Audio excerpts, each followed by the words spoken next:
Alright, so my past video there has been a lot of positive responses regarding this scope and many people have shown interest over it. Now I've tried to answer several questions, and the last video I had shown how it looks seeing through the scope. Okay, but this time I'm going to be answering several queries, and it has already been 3 to 4 months. I've used this scope extensively during that time.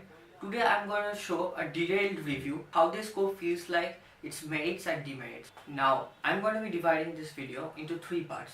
The first part I'm going to go with Mausumi and do some random plinking. It will be fun, but at the same time you can see how accurate this scope is. Now after that, many people have rightly said that since this is a Springer rifle, after every shot there's a recoil. The recoil pushes the scope backwards and there's some sliding over here. I'm going to see how much this slides even after 2 shots. Now in the second part, I'm going to be doing a 10 shot grouping on a target paper. I'll shoot on a target paper, one shot after other. It will be continuous shot, and see how accurate the shot grouping is using this scope. And after that, I'll try to fix the problem about recoil, and then I'll take a few more shots to see if the problem can actually be tackled in my way or not. So let's get started. Okay, now see what problem number 1 is. Watch carefully how this thing is fixed. There are screws over here which fits into this 11mm rail and tries to put everything in position. I hope you can see the screw stop over here. Now this is called a stop screw. If this was an expensive scope, this mount would have been over here and the screw would have come over here and stop this from sliding backwards. Since this is a cheap scope, there is no such facility available over here. So after every time I take a shot, this is going to move backwards, and every time it moves backwards, you can understand the focus will go out of the accurate position. So there's an easy way to fix this. You can put a drop of Fevikwik over here. Initially, see carefully, this is placed exactly as much as I can slide it in the extreme position. Now I'm going to take several shots. This is going to move backwards, and I'm going to see how much this has moved backwards.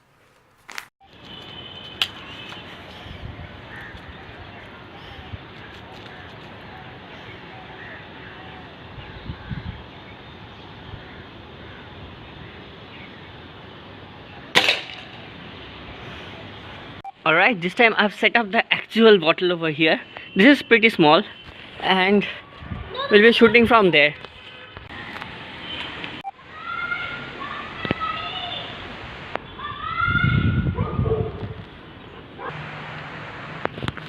Alright, but let's move closer.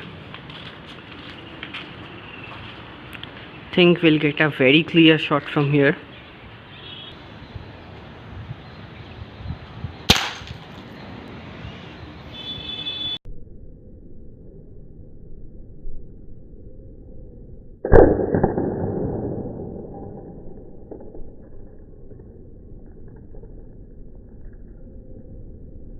Shit, this is a mess. Look at what happened. Shit, there's glass all around. Okay, here's the ball. I'll have a hard time cleaning all these up. So here it is. Let's look closely. Okay, let me focus.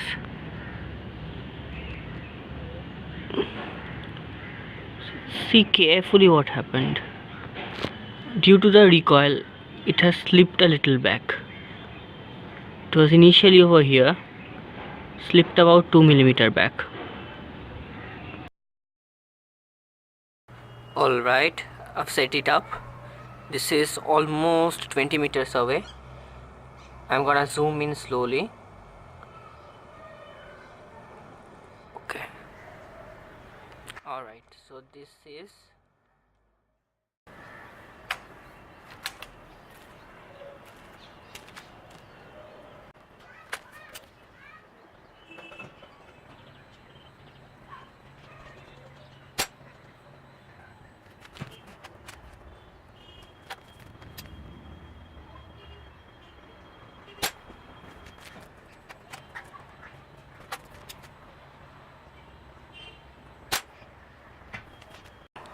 Now I have started recording once again.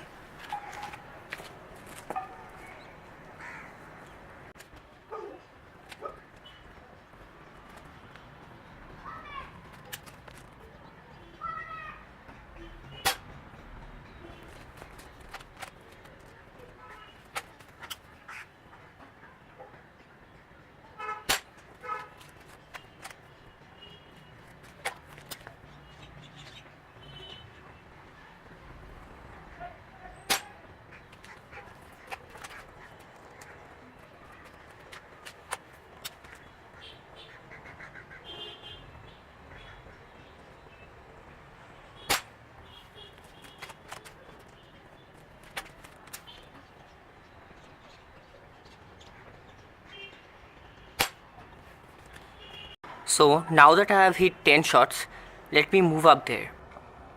I'm gonna zoom out first.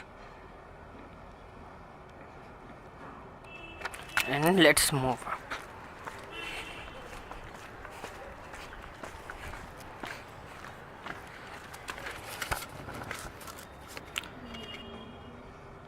Now watch carefully where all the 10 shots have landed.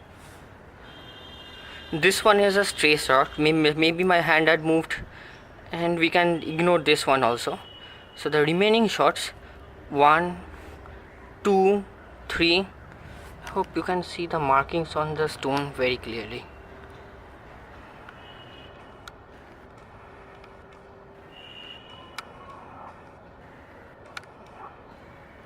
Camera is having very difficulty in focusing. Okay, so you can see 1, 2, 3, 4, 5, 6, 7, 8, 9 and 10. So see, all the groups, all of them have accumulated just below the target. Now why? Because initially when I had shot the 2 shots, the rifle had moved slightly back. After that I applied Fevikwik and it got stuck to where it was. So maybe I should have done it another way.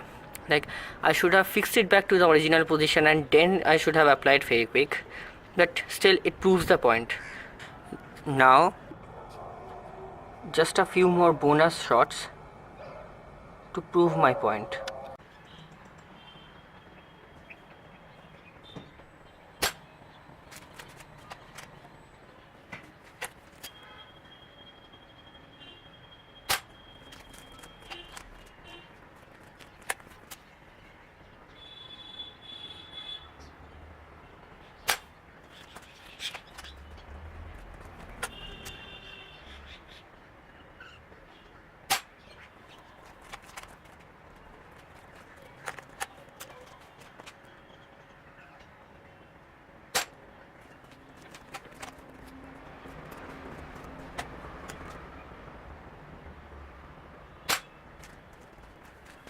And there we go. From the video, I think it's pretty clear how accurate this scope is. And though this is a pretty cheap one, this is an excellent thing to own. So that's it for today. I'll see you guys on my next video.